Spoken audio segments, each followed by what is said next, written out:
یہودی جو تھے نا وہ سحری نہیں کرتے تھے، سحری کا نام و نشان نہیں، روزہ رکھتے سحری نہیں کرتے۔ تو نبی پاک صلی اللہ تعالیٰ علیہ وسلم نے فرمایا ہمارے اور یہودیوں کے درمیان فرق ہی سحری سے ہے۔ اور نبی پاک صلی اللہ تعالیٰ علیہ وآلہ وسلم نے فرمایا سحری کھایا کرو، سحری کھانے میں برکت ہے۔ اور اگلی بات سننی آپ نے تو خوش ہو جانا ہے، سحری کو معقول نہ سمجھے، سحری کرنا عبادت ہے۔ ہاں آپ بات سمجھے کہ میں روٹی کھا رہا ہوں، یہ تو میرے سامنے دہی رکھا ہوا ہے، یہ تو سالن رکھا ہوا ہے، یہ تو اچار رکھا ہے، تو چپاتیاں رکھی ہے۔ سحری کھانا عبادت ہے۔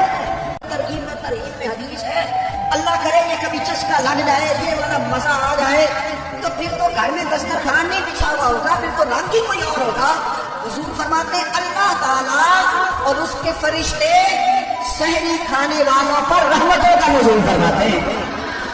کھائی روٹی جا رہی ہے، پکا ہوا کھانا ہے، حضور فرماتے ہیں رب بھی رحمتیں فرما رہا ہے اور اللہ کے حکم سے فرشتے بھی رحمتوں کا